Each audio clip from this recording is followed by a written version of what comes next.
From Microbe TV, this is TWiP, This Week in Parasitism, episode 138, recorded on September 5th, 2017.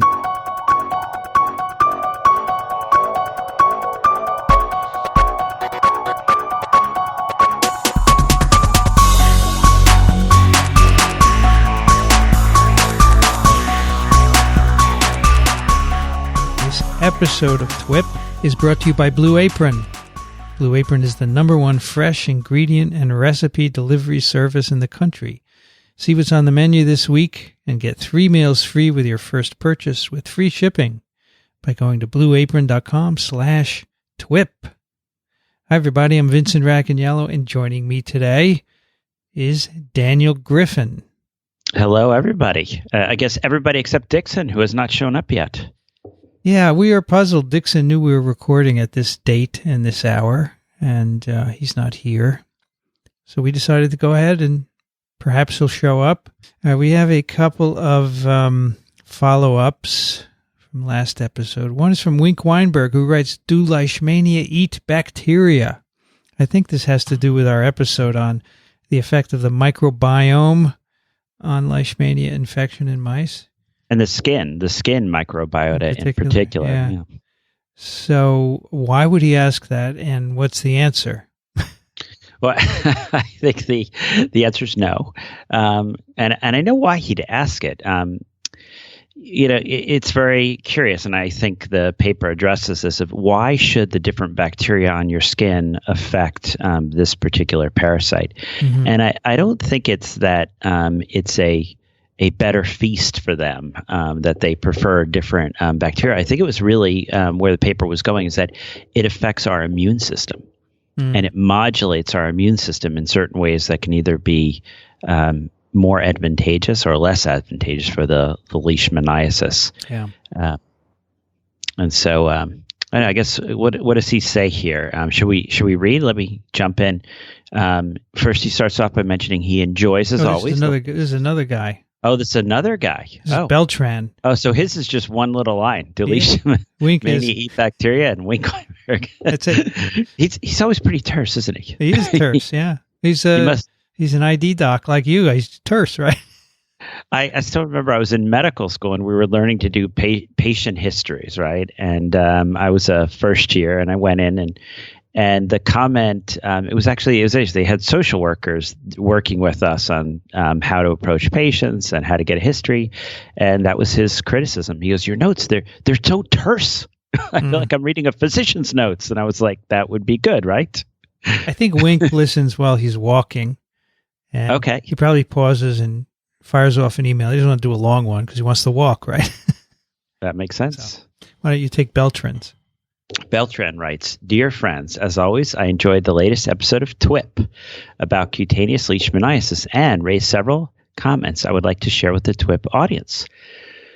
In the article discussed, the authors investigate the role that transmissible skin microbiota could have on the infection outcomes." So it's actually interesting, right where Wink was going. With this purpose, the authors study the microbiota from the same side and compare that of contralateral microbiota. I would like to comment that, at least in humans, this must be taken with caution since the microbiota of the right hand is different from that of the left one. This is logic because physical contact is much more pronounced with the dominant hand. I realize my hands are crossed and touching each other as I read this, but I'm sharing right and left hand microbiota. This is logic because physical contact is much more pronounced with the dominant hand. It should be mandatory to know the basal differences without lessons between both sides.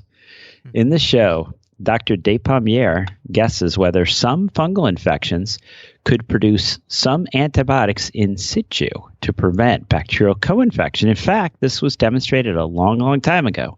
First of all, we have penicillin that was discovered when a Staphylococcus aureus strain in a petri dish was inhibited by a contaminating penicillium. This was, of course, in vitro. But very interesting, it was shown in 1980 that patients infected with Trichophyton mentagrophytes fungus, one of the most common causes of ringworm in humans, a penicillin-like antibiotic could be detected inside the fungal lesions, but not outside them. On the other hand, fly larvae have been shown to have antibacterial properties despite the fact that the exact mechanisms are poorly understood. I put a link below, again, as in the case of Leishmania, is of fungal and parasitic interest to avoid bacterial co-infection that could directly or indirectly compromise the success of the infection. And he says, an interesting review article, selective antimicrobial activity of maggots against pathogenic bacteria. Thank you very much again, and I hope to hear from you soon. All right. Maggots, huh? Maggots, yes.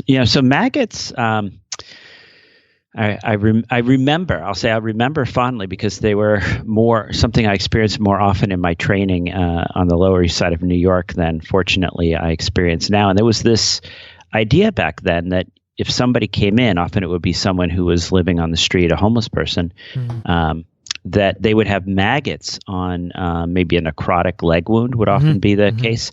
And there was the idea that you didn't want to remove them because the maggots were helping to debride the necrotic tissue. And you have to be somewhat careful because they used to say, and they'll only eat to the edge of the necrosis and then stop. But they don't really respect that border as well as we might hope. So you actually want to pay a little bit of attention there.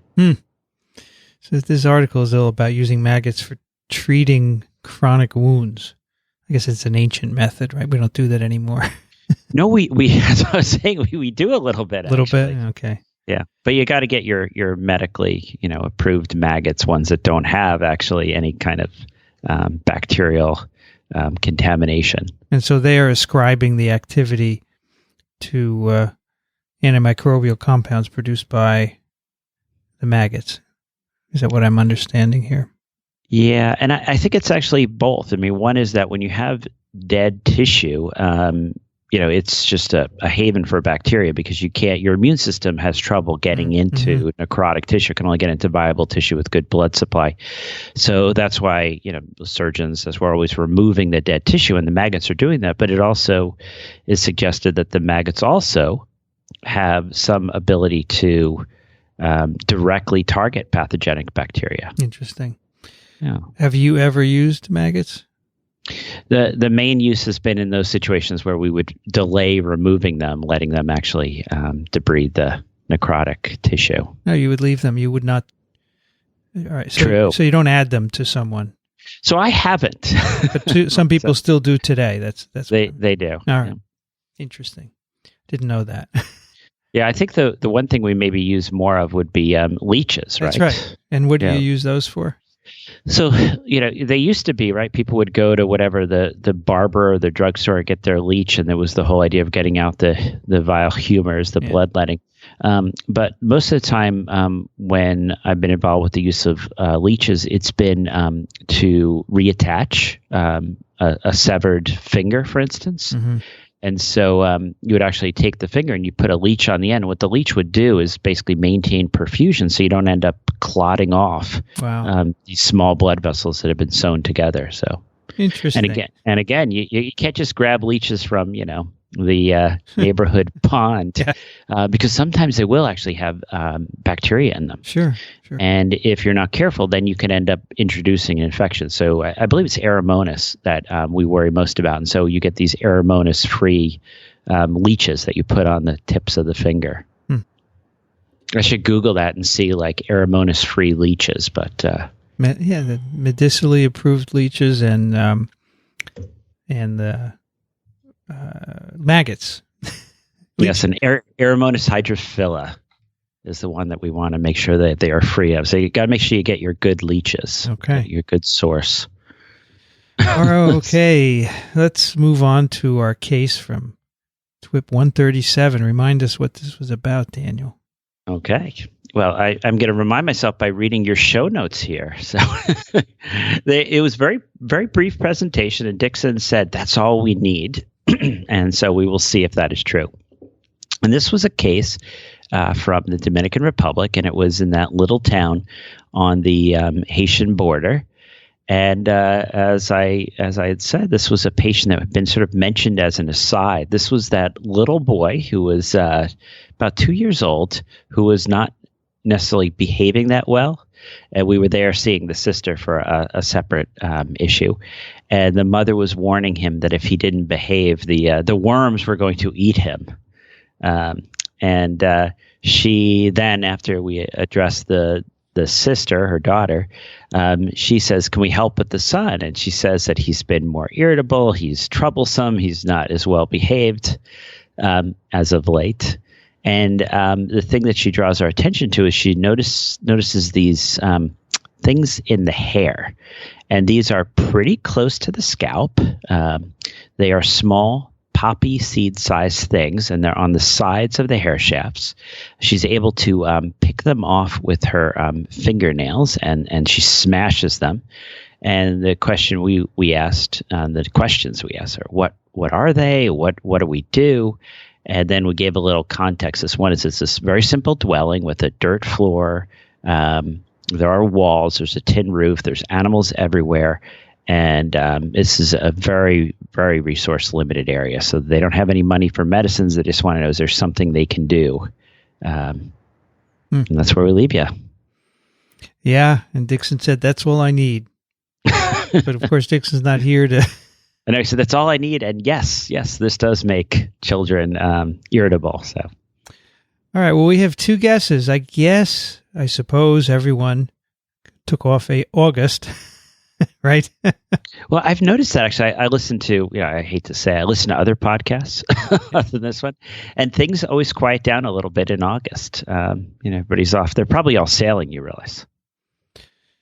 We took our boat away from the club yesterday, or Saturday, put it on the driveway in preparation for covering it, so that's it. Oh. No more sailing for us, but I'm sure you can sail for a long time because you keep yours in the water, right? Yeah, I tend to sail year round, so we'll keep the big boat in the water till November, and then at that point, there's an overlap. I'll be dry sailing the 18-foot boat. So, and then what is it next month? I'm going to be down in Panama with floating doctors sailing out to do medical clinics on these remote islands. So that's cool. Going to be perfect. By then, hopefully, the hurricane season will be over. It's October, so it's in the midst of it. So the timing will potentially be an issue. Wow, we got another one coming up here, maybe, right? That's what I hear. Wow. Okay, we have two guesses, as I've said, and one is from Beltran. Why don't you take Beltran's, Daniel? Beltran writes, "Dear friends and my own nominees for the Nobel Prize." All right, I'll take that, won't you? So it's going to be nominated. Here's another interesting case presented from Dr. Griffin. It is all about the finding of small creatures that seem to be attached to hair shafts. I think of only two possible infectious diseases that could match this description. One is a fungal disease caused by two species, Piedrea horti and Trichosporum bigeli. Many years ago, Dr. Horta classified the disease as called piedra meaning stone in Spanish. I guess it should be piedra in Spanish, in two types, black piedra and white piedra, whose etiological agents are Piedrea horti and Trichosporum bigeli, respectively. Black piedra is common in hot and humid countries such as the Dominican Republic. Black piedra usually affects the scalp, while white piedra could affect any body part. The name piedra stone refers to the hardy consistency of typical nodules that are found in hair shafts and that actually are hyphal masses of the fungus. But of course, we are in TWiP, so I will discard the fungal infection and I will go for the parasitic one. The description suggests we have a case of human louse infection. In examination, we could look for the adult and the eggs called nits, both of them living in close association with the hair shaft. These creatures are blood-feeding animals. There are two closely related subspecies, Pediculus ubanus, var capitis, and Pediculus humananus, var corporus. There are several species of louse, each one specific for his animal species. The specificity comes from the different hair diameter, so each lice is provided with terminal grasping hooks, and can only attach to the hair with a specific diameter that perfectly matches the diameter of these hooks. So human can only be infected with the human louse.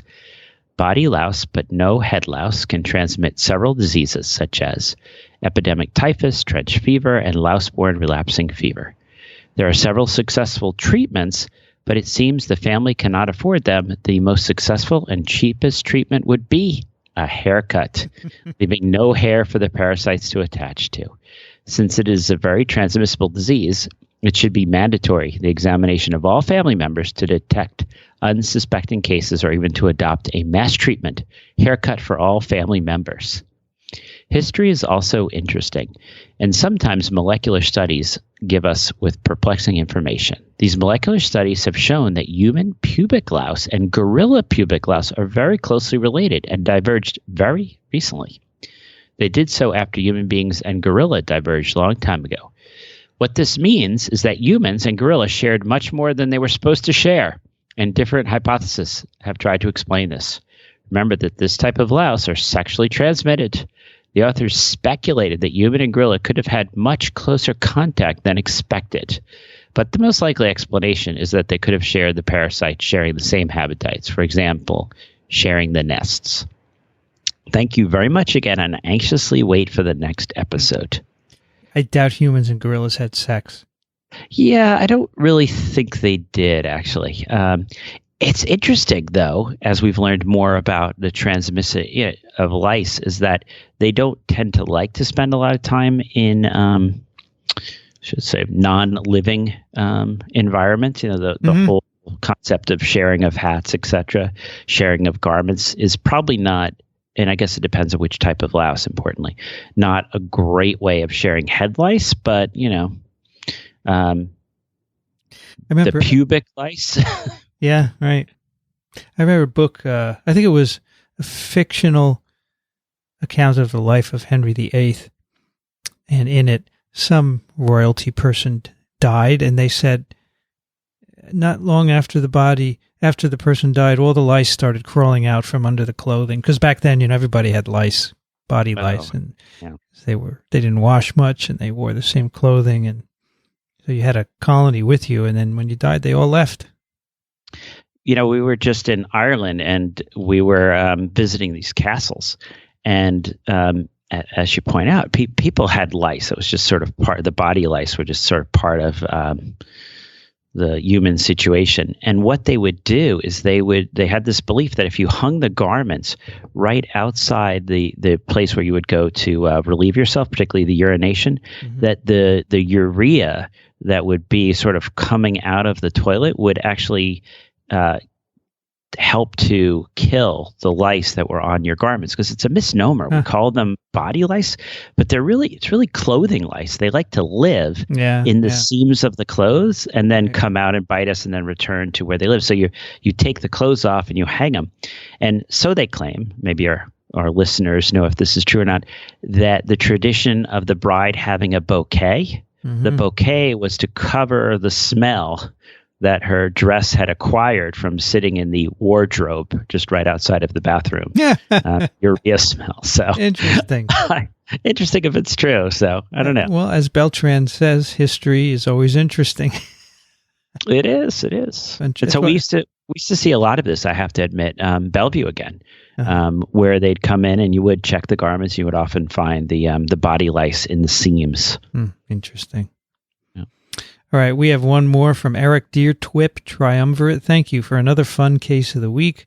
The young boy with poppy seed-sized things on his hair shaft is most likely exhibiting irritability due to itching and discomfort due to pediculus humanus capitis, commonly known as the head louse.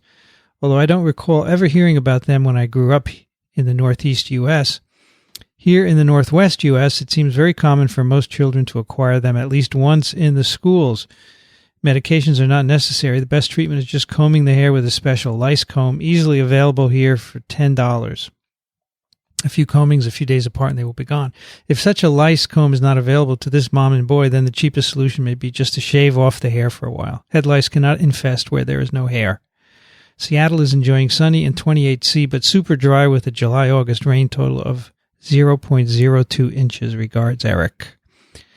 Well, it is in the Northeast, because I can tell you that when my kids were young in school, there were periodic episodes where other kids would be infected and the teacher would send home a note saying, we got lice, you got to do this and that. And the thing is, the eggs would get into the clothing and the clothing would have to be cleaned. I mean, we all cleaned all the clothing. We would vacuum, clean the house.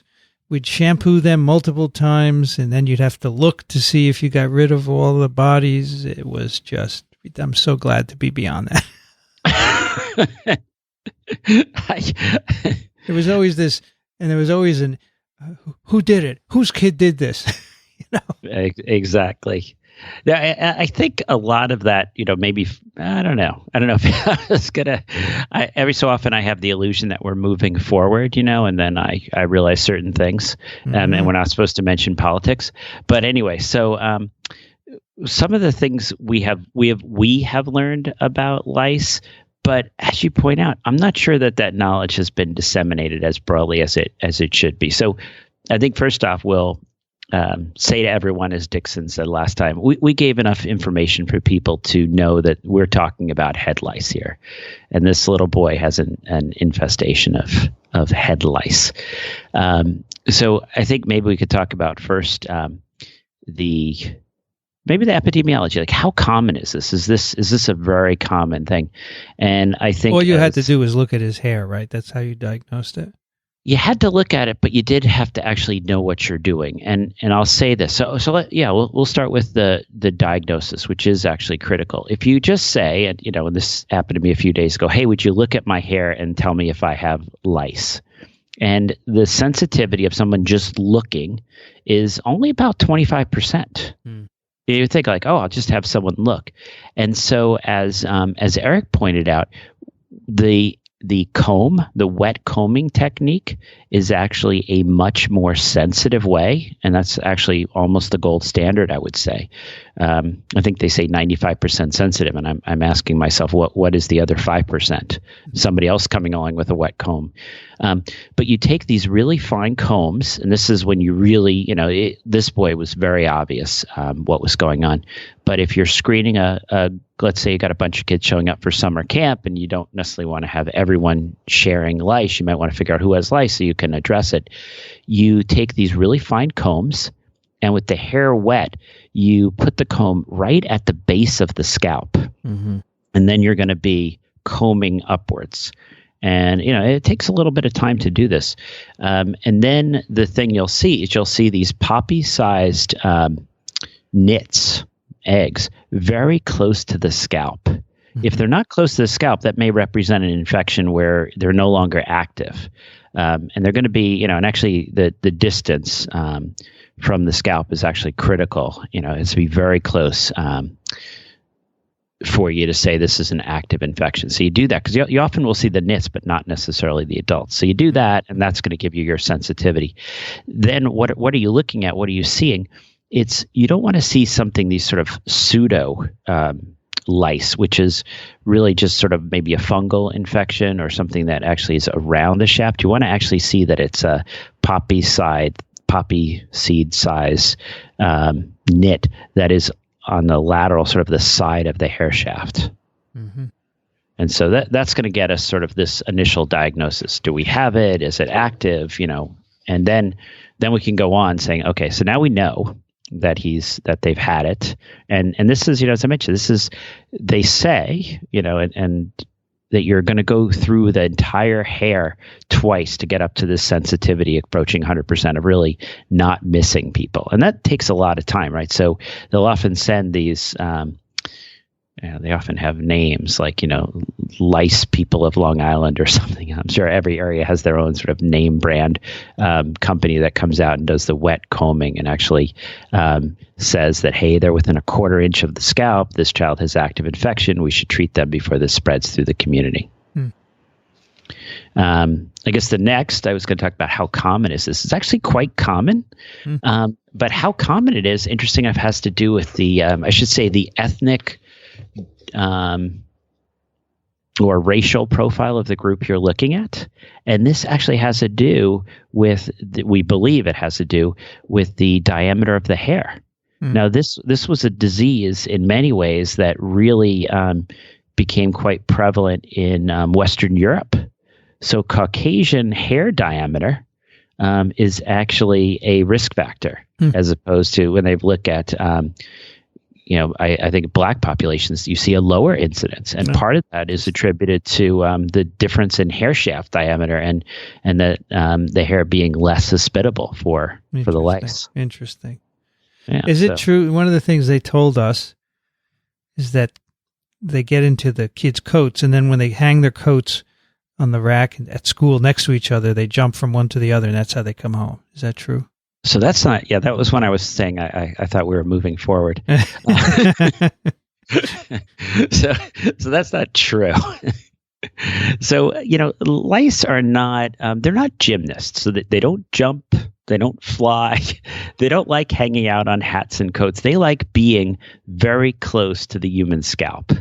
And so if you've ever gone to a classroom, it's really interesting. I mean, the kids will sit there and they will lean one head against the other head when they're reading or playing or something. And so it's actually this direct head-to-head contact that is responsible.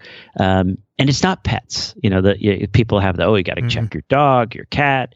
And again, it's as was in the emails, there's a specific hair shaft diameter. So the lice do not want to be on a dog or a cat. They're really not able to hold on or grasp very well. So it's going to be, it's not going to be inanimate objects. And there's some limited data, and I would say that the majority of data would say, no, it's not inanimate objects. It's not dryers, combs, towels, hats, jackets. It's direct head-to-head contact. They made us clean the entire house. Take all the sheets off the bed, wash them all, which is not a bad thing. You do it anyway, but all at once, that same night you have to do this, vacuum, clean as much as, what you're saying is they're not going to be in the physical environment, right? Yeah. I mean, they've done studies, and the presence in the physical environment is so low that no, I don't think it's supposed. So one is you can relax a little bit. And finally, they made us get special shampoos, and give them multiple. And they would check the kids in the morning, and if they had lice, they would send them back home. So are the shampoos useful at all? Yeah, so I think we'll go through the treatments. And yes, the shampoos are, and they're in most of the world the mainstay of treatment. And there's a number of different shampoos that you can use, different treatments. Some treatments we've said, let's stop using those. Like Lindane, for instance, there was topical Lindane, which used to be the first line treatment, maybe when you were younger. That's why you have people from your generation have that nervous twitch from the neurotoxicity. Right. So we've moved away from that. Things like permethrin, malathion. There's the benzyl alcohol is an approach. Even there's a topical ivermectin. I would say, in all honesty, the permethrin, so the pyrethroid treatments are actually widely used. One of the things, and I hate to jump right to the chemical things, is that mechanical approaches can be quite useful. So the really spending the time, and this is growing up where I grew, and maybe the resources of my family, we were subjected to the mechanical approach to lice control, and we had those combs, and our hair would be combed through from the base. And if you do that many times, you actually can really strip, sort of mechanically treat. One of the other things and this is controversial because it's hard to do as many studies in this, but the idea of trying to suffocate the lice. And you're not going to be able to suffocate the nits necessarily, but the adult lice that you're finding, you might be able to suffocate. So some people will use Vaseline, right? They'll cover the hair with Vaseline, and you got to leave that on overnight. So you towel on the thing. And actually what we did for this little boy, was not shaving his head. We'll talk about why we didn't want to recommend that. Was we used mayonnaise. We actually had them take mayonnaise and completely cover his head, scalp, and leave it on overnight, and then recommended a week or two later doing that again, so that when the new batch of nits hatch, we again suffocate them. Mm-hmm. And I don't think we're going to achieve cure. We're not going to get rid of them completely. I think the real thing is to try to reduce the burden, because there is going to continue to be transmission in the community. Yeah, I would think that shaving a kid's head and sending them back to school would be a pretty nasty thing to do socially, right? We talked, actually, I had a conversation when I was down in the DR about what would be the social impact of doing that, saying that this is a quick fix, right? That's what they did through much of the Middle Ages in Europe, right? They would shave their heads and then you would just use a wig. Yeah. And so you would remove the habitat, at least for head lice. But no, I mean, a lot of cultures, particularly, you could think of, this is a young boy, so maybe in certain cultures it wouldn't be a big thing for a boy to have his head shaved.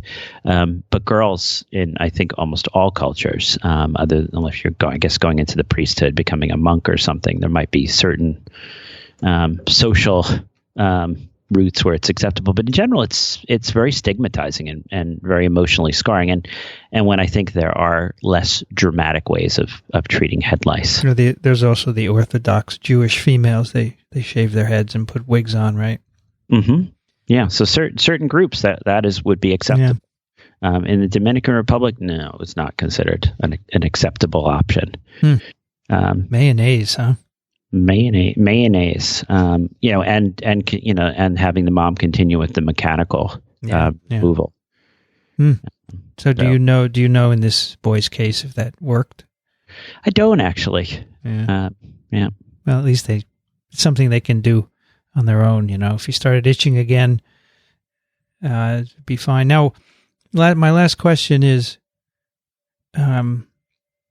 what's the age incidence? Is it just kids that get it, or can adults get it too? Adults can get it too, but it tends to be a lot more of an issue in children. Okay, because adults are typically not touching their heads together when they're working, right? I think that's part of it. You see this. The highest incidence is going to be female children, right? So I don't know. Maybe females touch, but they also have more hair. So I think there's so males less susceptible.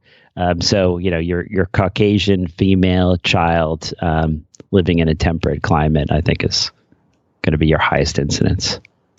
All right. There you go. Well, I hope that someone out there will benefit from this advice because, we went through a lot of craziness, and I think a lot of parents do also. I remember so many parents telling me, "I'm a nurse. I know what I'm talking about. You have to do this." And they didn't really... I think, that's actually hopefully, what are the take-home messages that I wanted to get across was, one is don't respond the way they made poor Vincent respond, right? You don't have to go to this extreme. The child does not have to be isolated and banned from social interaction. They can be treated. They can, and they actually say, and I don't know what it is in each school, but they basically say, this is something to be treated. The child doesn't have to be ostracized, removed. It's really direct head-to-head contact. It's not the hats. It's not the coat sharing. It's not the inanimate objects. You don't need to do this monstrous approach.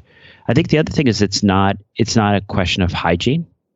And I think that's important. You don't want to say that, this child got head lice because they're unclean, because that's really not true. It's like everything else. You were exposed to someone with lice. You're the victim here. So was the person before you, and back till I guess the gorillas, right? Mm-hmm.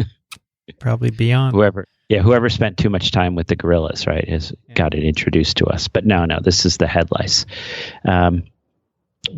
So. And if it's really, really bad, and then you could actually even use oral medication, and things like ivermectin can be used. Mm-hmm. So, all right.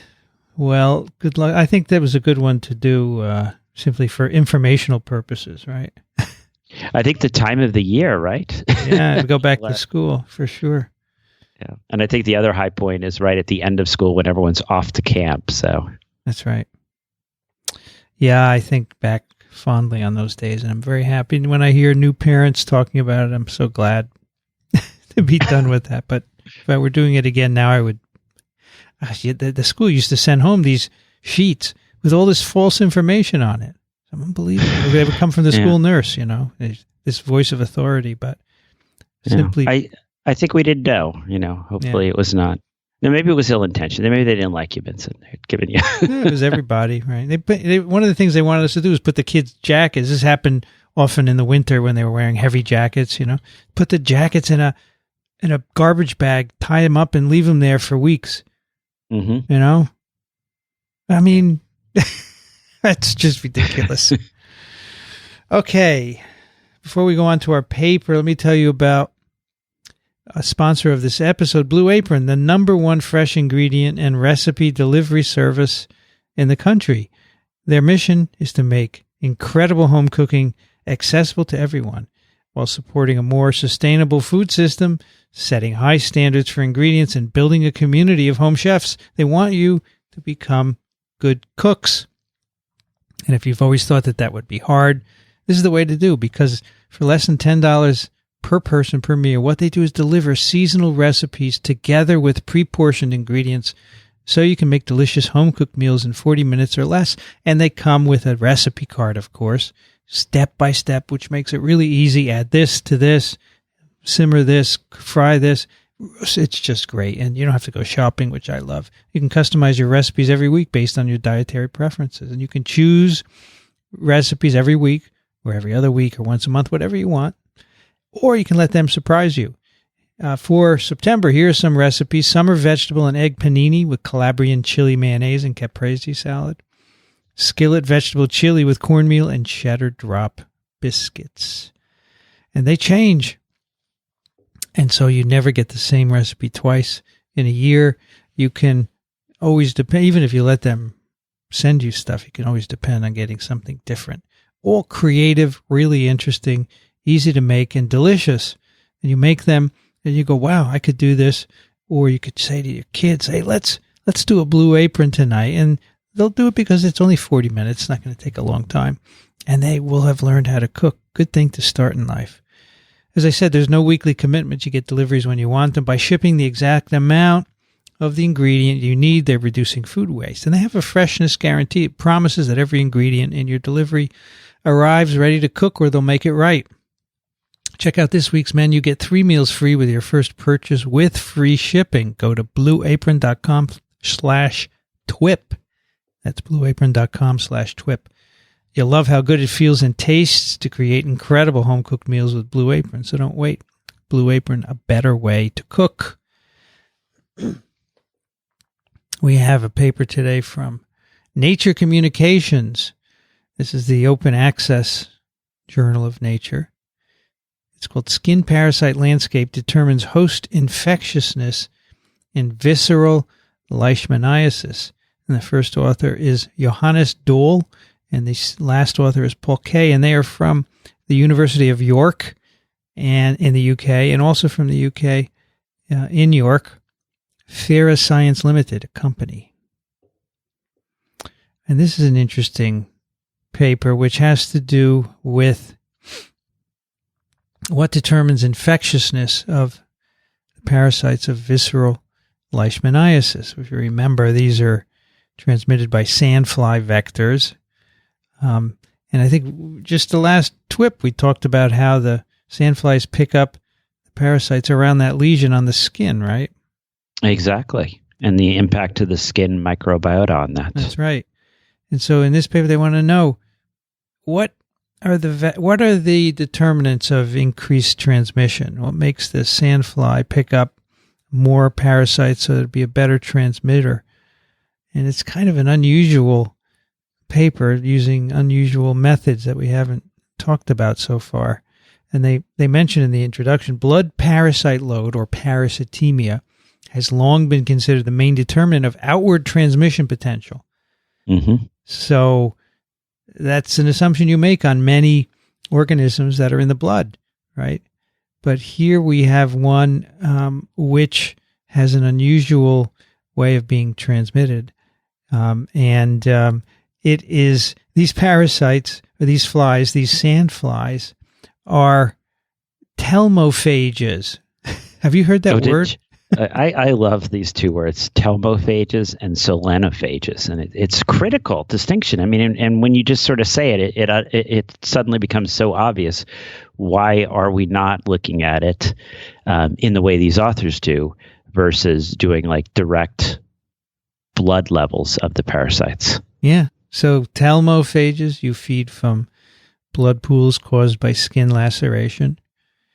I just picture, there's an old, on TWiP last week, we talked about trying to control rabbit populations in Australia with myxovirus, and these viruses are spread. The rabbits get skin lesions, and the viruses are spread by mosquitoes that feed in the skin lesion. Mm-hmm.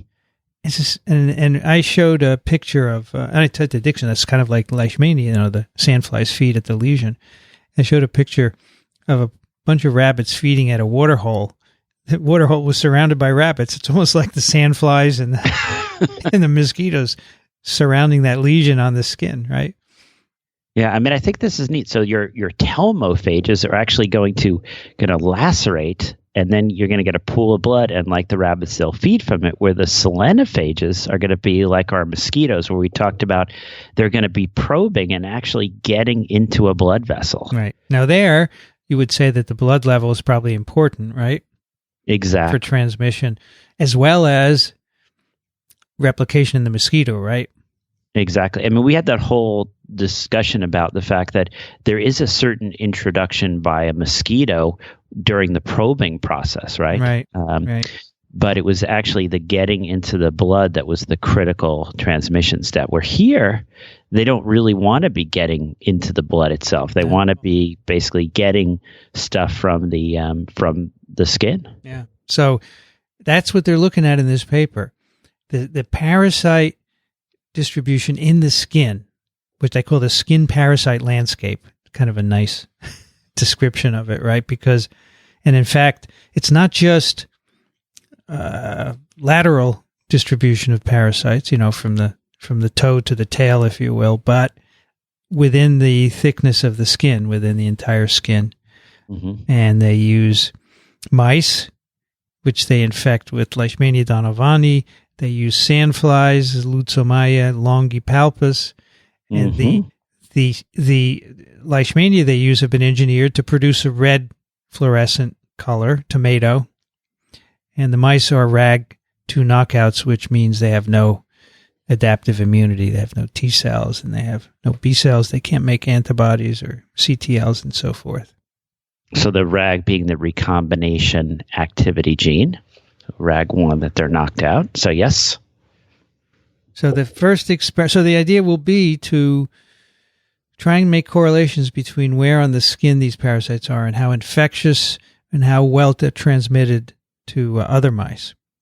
So in the first series of experiments, they take their mice, they infect them intravenously through the tail vein with Leishmania. This, of course, will disseminate the parasite everywhere through the visceral tissue, the organs, the visceral organs, into the skin.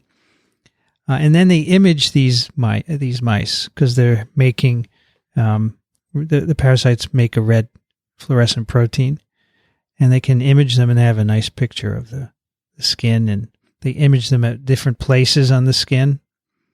And I thought those pictures were great, actually. And you can actually see there's a mouse skin, and you can see all the places. And the parasites are not everywhere; they're patchy, right? Yeah.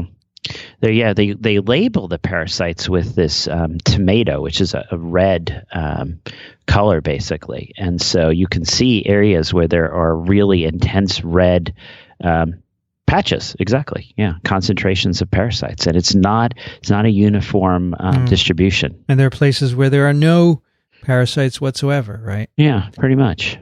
And in fact, then they take this even further. They call that the macro scale parasite distribution. And then they look at a micro scale. They take even smaller biopsies.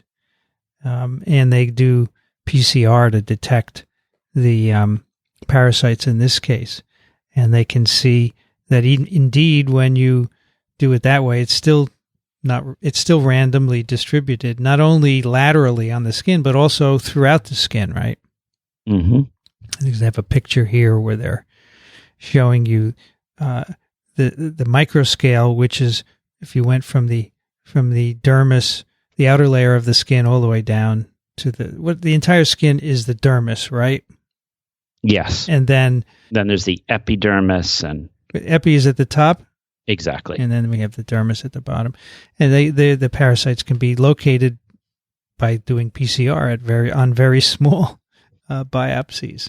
And they do this very, very nice calculation that after figuring all of this out, they can figure that the parasite load in the skin is 17 to 4,000 times higher than in the blood per cubic centimeter.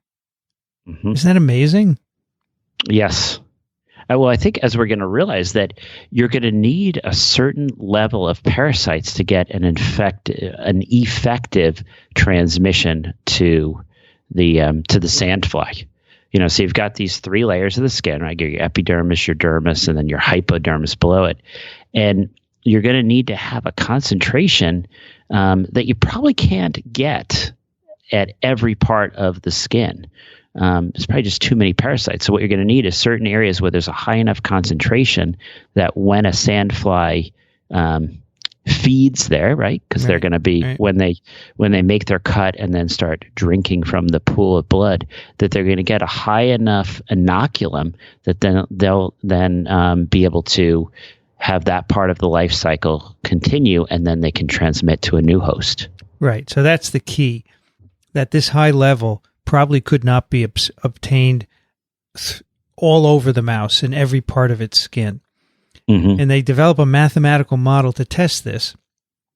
And they make this model, and they can change the variables like the dispersion factor of the parasites and their concentration and so forth. And basically they find that if you had parasites distributed throughout every part of the skin, not patchy, it would not transmit as well because there would be lower parasite loads as having these patchy parts of the mouse with higher parasites within them. Exactly. So even though, when you're patchy, not every bite is going to result in taking up parasites, it's still better to have patches because when you do bite a patch, you get more parasites, and that makes the flies better transmitters. Is that the summary of this model?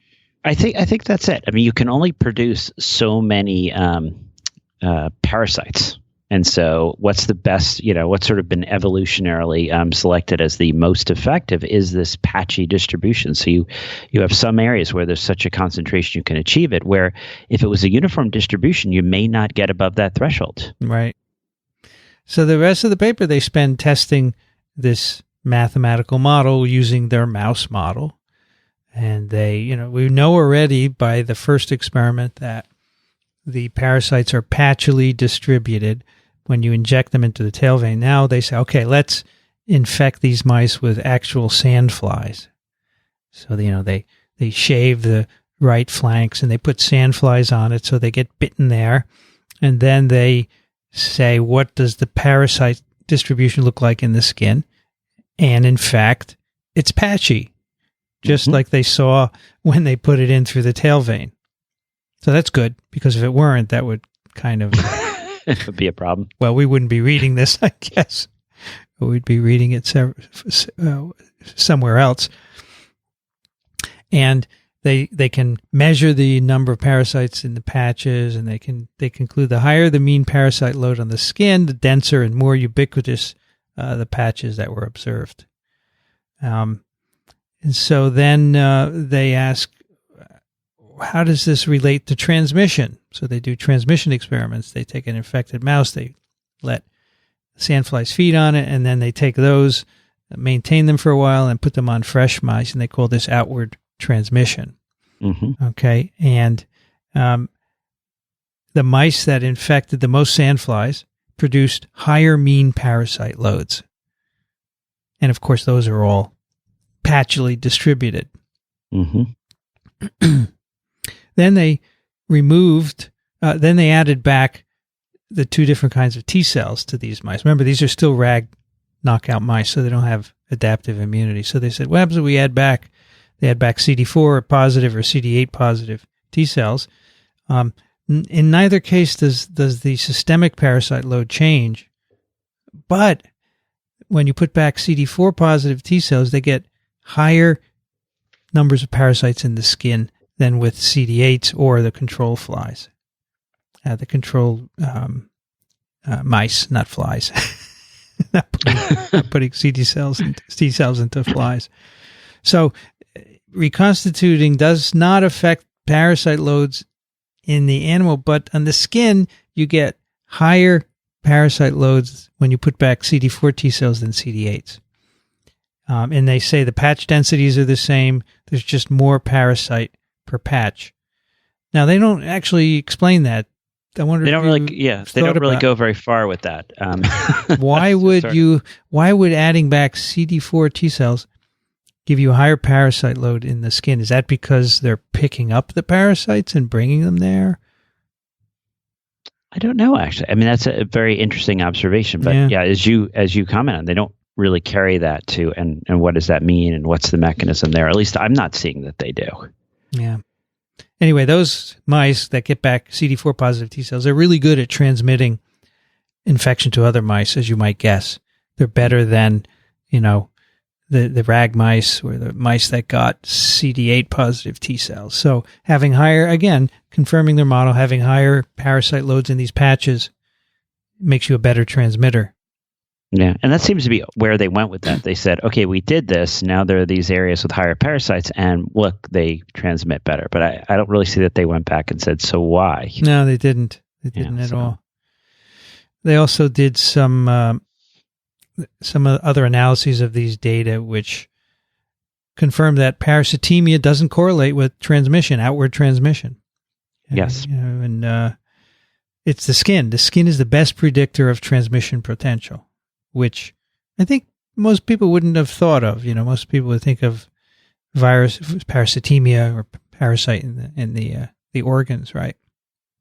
Or viremia, right? You'd think, hey, this is a good way of measuring. But it makes sense, I think, as we were saying right when we started reading it. If you think about these sandflies are picking up the parasites by feeding off the skin and not getting directly into the blood. They don't really care what the blood level is. Mm-hmm. What matters is the level of parasites right in the specific skin area where they are feeding. Right. Right. So the whole telmophagic issue. Right.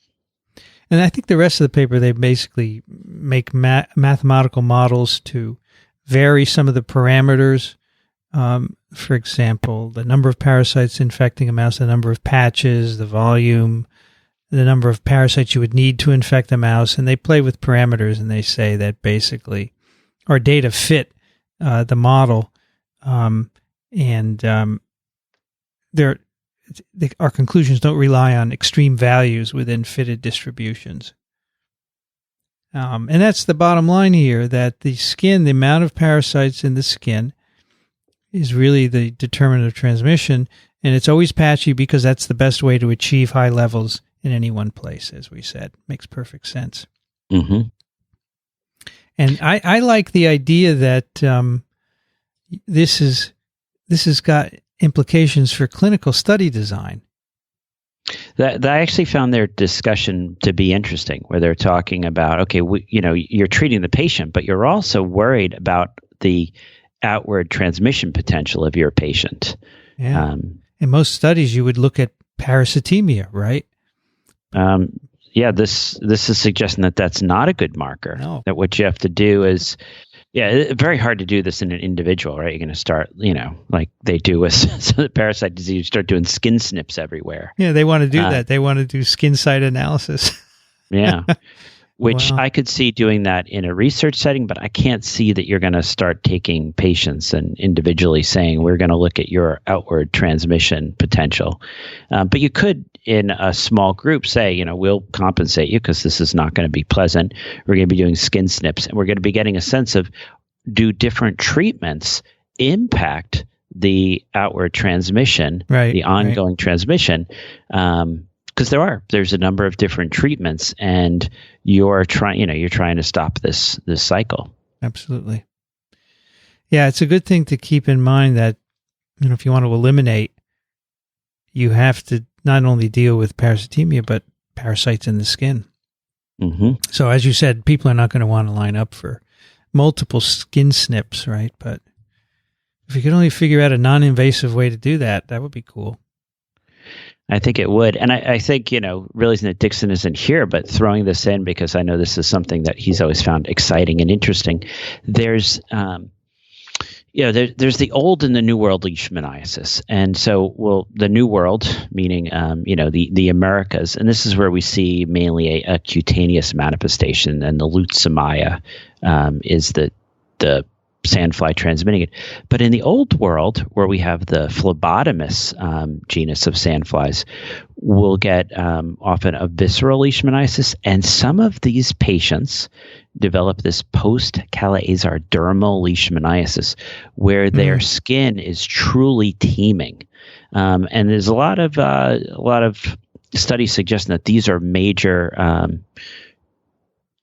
players in the ongoing transmission. So it becomes really interesting looking at what we might do in these contexts. You don't need to get everything down. You just have to somehow influence this patchiness that seems to be really critical for the transmission. Yep. Anyway, good paper. I like that. That was something different that we haven't thought. Too bad Dixon missed it, right? I like it. I mean, it's a really different paper than a lot of the papers that we've read so far. All right. It's that time, Daniel. Okay. We have you're supposed to ask me if we have a new case, and then I say, oh my gosh. I thought I would mix it up, do something different. All right. I have a new case. So this is a New Yorker with a parasite. This is a female teenager from, I will say, one of the outer boroughs. Mm-hmm. People not familiar with New York may not realize, but there are 5 boroughs, right?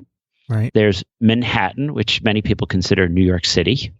I notice my kids sometimes do that, and I try to correct them because they're going to upset people. But so there's Manhattan, there's Brooklyn, there's Queens, there's the Bronx, and there's Staten Island. That's right. Right, so there's 5 boroughs, and so we'll refer to Manhattan as the inner borough, and then we'll say there are outer boroughs as well. So this is a female teenager living in one of the outer boroughs. Now, the outer boroughs are pretty much city as well, but maybe not as much. Maybe that's going to be relevant here. And this female teenager from one of the outer boroughs was noted to have visual loss in the right eye when she was getting a routine eye exam. And I found this quite interesting, and she wasn't really sure when the visual loss was, when the onset of this was. And so her left eye is 20/20 uncorrected, so that's good stuff. But the right eye is greatly diminished, and nothing else. She says otherwise she feels fine. Her past medical history is negative, no surgeries in the past, not allergic to anything, nothing contributory from the family history. She doesn't take any medications. She's a teenager, so she's in school. She's living with her family. She doesn't have any, as we say, toxic habits. We did a little bit of travel history, and there really wasn't much. There was, within the last few years, and she had been to a little bit into upstate New York, maybe a year or so before. But other than that, and there wasn't much travel like out, we'll say, to Eastern Long Island or much other than that. There's no pets. She doesn't report being exposed to any pets. There may be, interesting, as I mentioned in the this might become relevant as we move forward, but there may be some wild animal exposure in her environs. Her exam is relatively unremarkable, except for when she gets her eye exam. There is a defect in the right eye pupillary reflex. There is some pallor to the optic nerve. We do a bunch of serologies. She has serologies sent for toxocara canis, T. cati, HZV, syphilis. So far, these are negative. But then she gets an ophthalmologist to do a dilated fundal exam, and he sees a 1,850 micrometer motile worm in the eye. Okay, and so there you go. Okay, and so what I'm going to say is, so one is this this eye exam is this worm might be characteristic of a certain type of worm. Mm-hmm. Its morphology and size might be consistent with a certain type of infectious agent. We're also going to send off serologies, which are going to come back positive. Won't tell you what those are. And so the patient will undergo treatment, and we're going to get a little more history that will sort of be consistent with what we're worried about.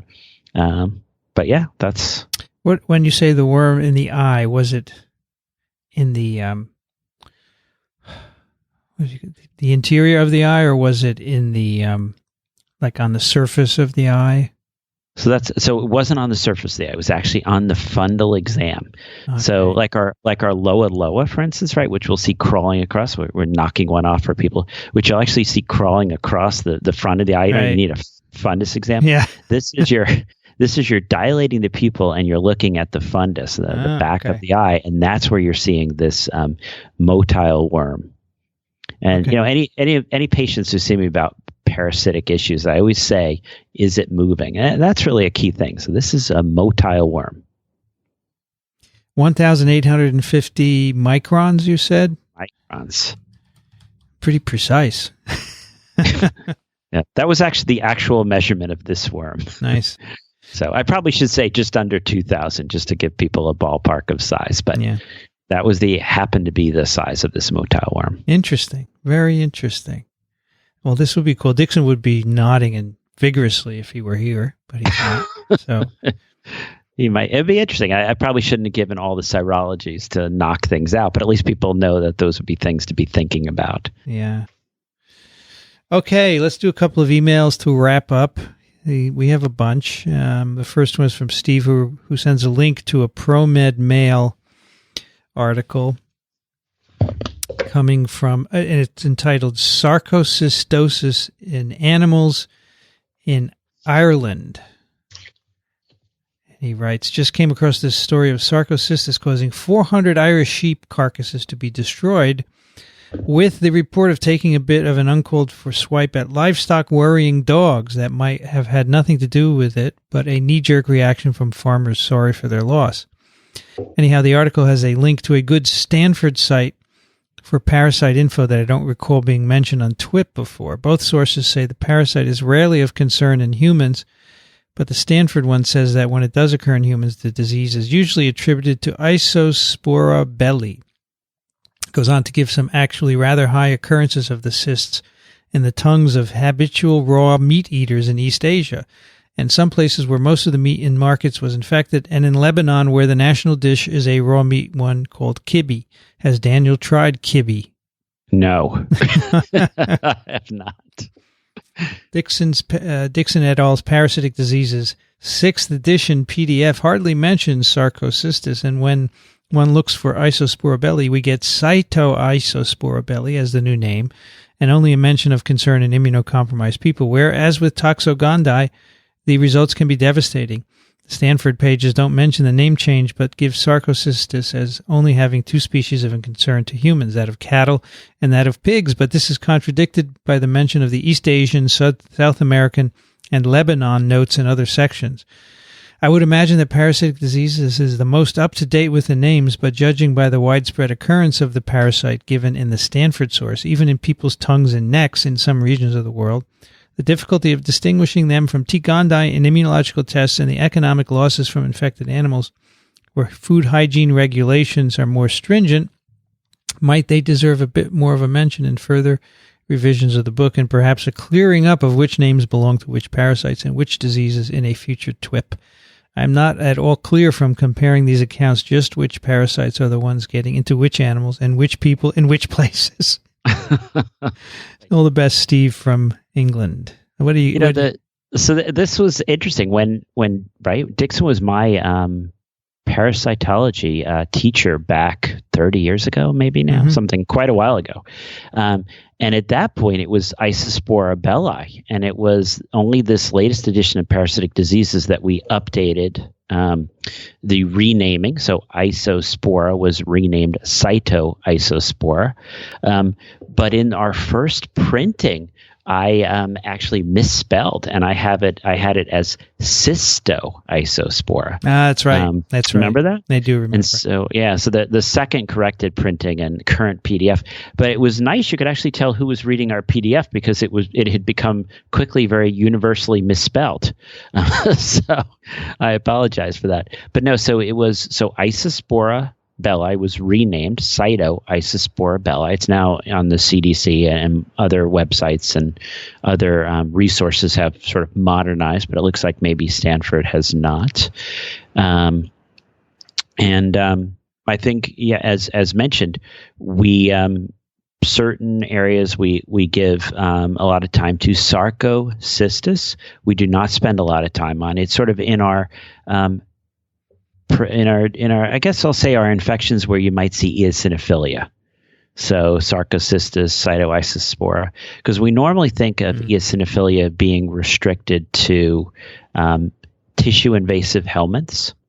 And so when we're looking at we'll say parasites that are not tissue invasive, then helminths, then Sarcocystis, Cytoisospora belli fall into that group.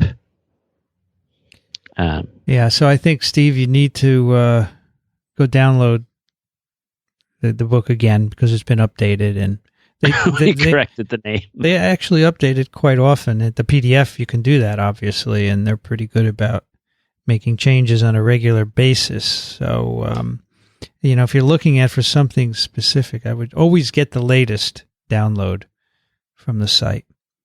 And, of course, if you speak Spanish, you can now get it in Spanish, right? Yes. So we have it in Spanish. We now have the free PDF.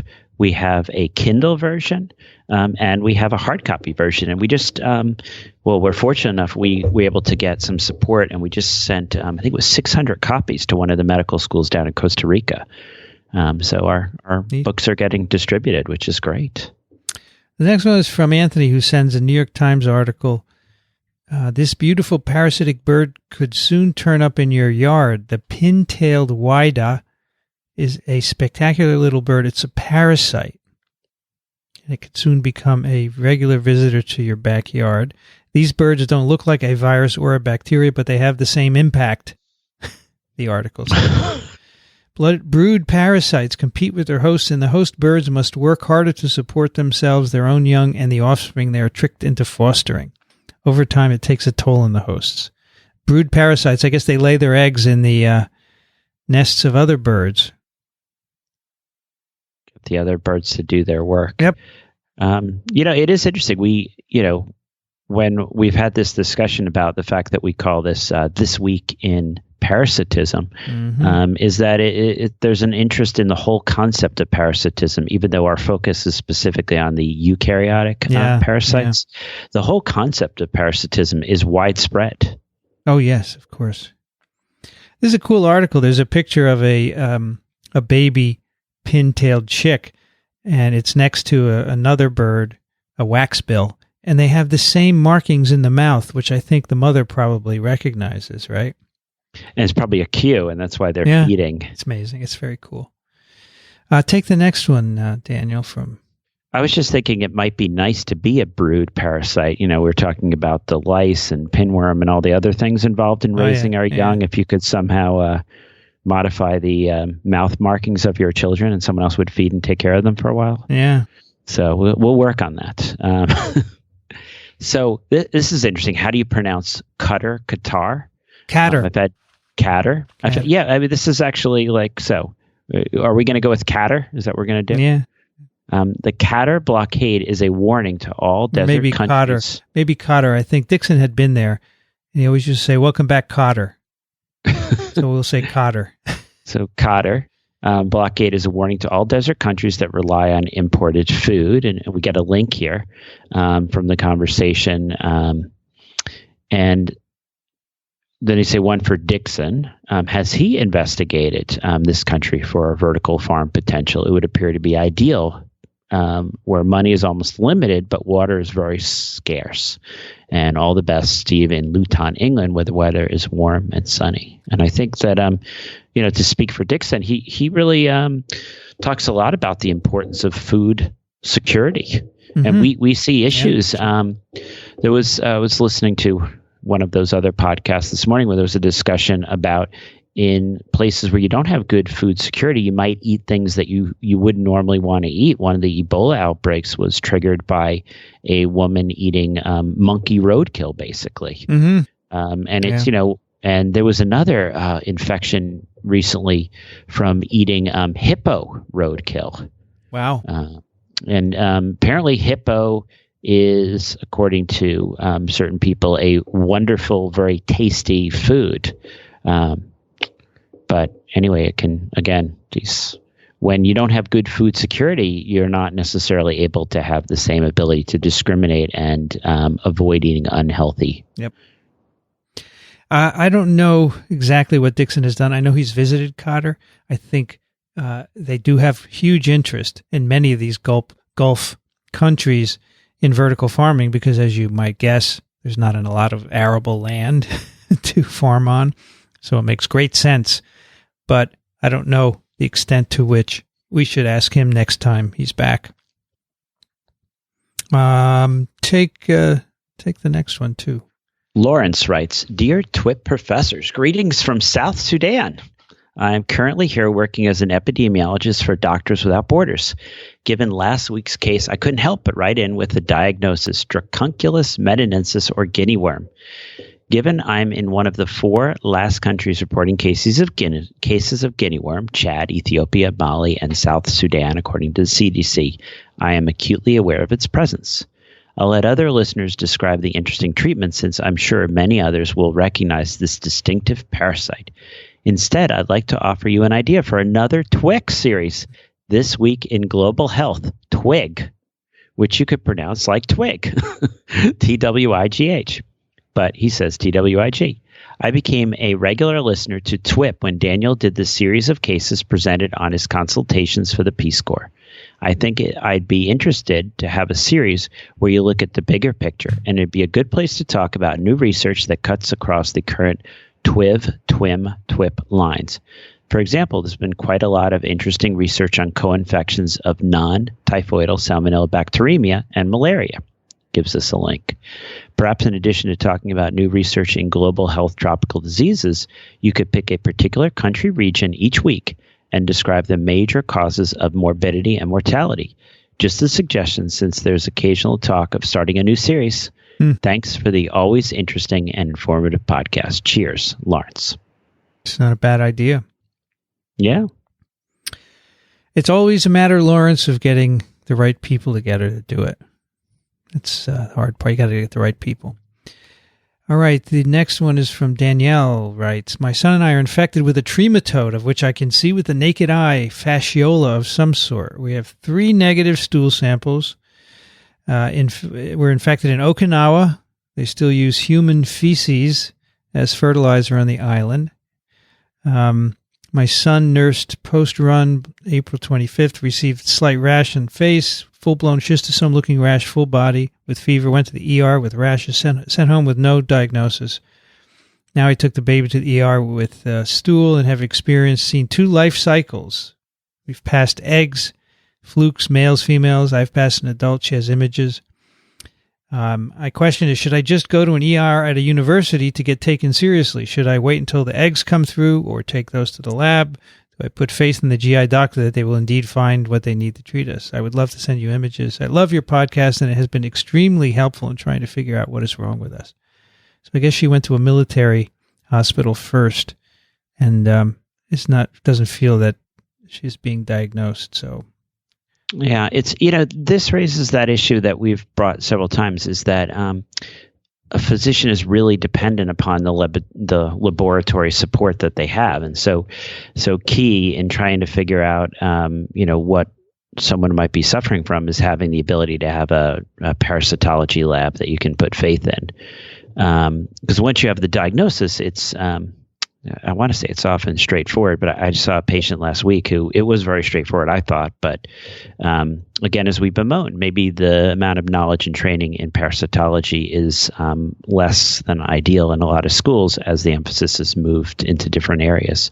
But I think that's the first thing, is to really go to see someone who can make sure that the samples are sent to a reliable, a good parasitology lab to figure out what exactly this is, and then the treatment should follow. Yep. All right. Take the next one, Daniel. Kelsey writes, "Hello, TWiPers. I had to write in when I heard your conversation about name pronunciation in TWiP 133. It seemed you guys missed the biggest difference in the name, as I would guess most Americans do. His last name ending in Berg is pronounced Berg by English speakers, but in Swedish as Berry, or very nearly so. I recommend re-listening to his audio clip once more with a focus on the last name." Okay. "Just for your edification, I am an American who has lived abroad in Finland for the past 4.5 years. I recently got my citizenship here and have spent a lot of time listening both the national languages here, Finnish and Swedish.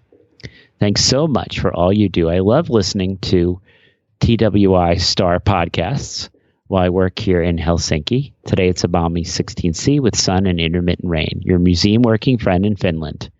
And she gives you the name and says, "Good luck pronouncing that." So Kelsey Vatojaravi, maybe? Okay.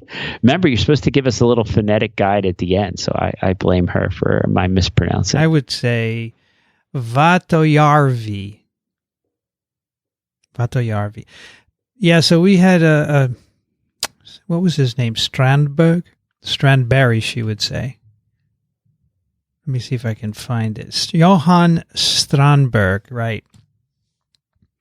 And he sent us a pronunciation, a little recording. So we'll have to go back and see him, listen to him say Barry, Strandberry. I might play it after this. Go back and find that. But thank you for that, Kelsey. Johan Strandberg. Johan Strandberg. Let's do a couple more. 2 more. Heather writes, "Hi, TWiPsters. I'm staying with my daughter in Briz, Vegas, where it's 18°C, 65 SF, precipitation 0%, humidity 35%, and wind 8 kilometers per hour. I just caught up on TWiP 115 and was fascinated by the answer to the case study from 114. Not being in the medical profession, everything sounded just like a really bad case of thrush, or at least, or at worst, Candida." I thought that was the same thing, right? Yeah, that's what I was thinking. So yes. "Being an older female, I've had experience of both in my lifetime with no ongoing problems, thank goodness. As the case was on TWiP and not one of the other programs, I knew it must be something more than the usual, but had no idea of the answer, which was a revelation to me, and no doubt others from a non-medical background. I must add a point of clarification here. In the program, I heard Dixon say that Australians say strine for Australia. No, we don't. A dyed-in-the-wool, and that's how you say it for a born and bred Aussie, calls the best place in the world Strayland. Strayland. Strayland. Well, I'm not saying it. Strayland. Strayland. I don't know. The slang language of the country is called strine, as in Aussie strine or lingo. I have provided a link below for Dixon's enjoyment and education on our colorful language. For example, couldn't kill him with a meat axe might apply to some of your nastiest parasites or viruses. So she sends a little link to Australian slang. That's great. Amber fluid, for example, is beer. This is good. Okay. Very nice. I like many of the others that write to you, truly appreciate these and the other TWiP, etc. podcasts, as you make it so easy for me to learn something new every day. Well, thank you, Heather. I've learned something about strine. Yes. Thank you for educating us back. And it's too bad that Dixon isn't here. By the way, I just got an email from Dixon. He said, "Vincent, I thought we said Wednesday." And let me just reveal to everyone that at 7:52, oh yes, he did 7:52 a.m. this morning, he said, I'll see you tomorrow. And I said, well, he was mixed up. So, yes. Oh, well. Take Anthony's, please, Daniel. Anthony writes, while engaged in a round of chores the other day, I suddenly saw a mass of writhing worms before my eyes. To be specific, my right eye. Wow, I thought, my very own TWiP case. Just a glance in the mirror revealed that the objects were not on the eye, so it had to be in it. While trying to recall the discussions of parasites involving the eyes, I sat down to observe more closely and so formulate a description. I soon realized that the worms really were more like threads or spider web, and that the movement was random, floating. A Google search came up with, eye floaters are caused by age-related changes that occur as the jelly-like substance vitreous inside your eyes, ... Cheapers. Not only no interesting parasites, but ageism insult gets added to injury. Well, Anthony, today's case might be of interest, right? Yeah. No, it's actually, I see a lot of patients and they might come with a concern that it's a parasite. It isn't always a parasite. And this would be kind of if you are looking for worms, you might see them and then realize that, for instance, you're just getting old. Yep. All right, that's TWiP 138. You can find it at Apple Podcasts and at microbe.tv/TWiP. If you like what we do, consider supporting us financially. You can become a patron or donate money. You can go to microbe.tv/contribute to find out how you can do that. We'd love it. We'd be eternally grateful. If you have questions, comments, or you want to take a crack at the case, please do it. Send your email to twip@microbe.tv. Daniel Griffin is at Columbia University Medical Center, parasiteswithoutborders.com. Thank you, Daniel. Oh, always a pleasure. And I'm Vincent Racaniello. You can find me at virology.ws. The music you hear on TWiP is composed and performed by Ronald Jenkins. You can find his work at ronaldjenkins.com. I want to thank the American Society for Microbiology for their support of TWiP. And I'd like to thank the sponsor of this episode, Blue Apron. You've been listening to This Week in Parasitism. Thanks for joining us. We'll be back soon. Another TWiP is parasitic.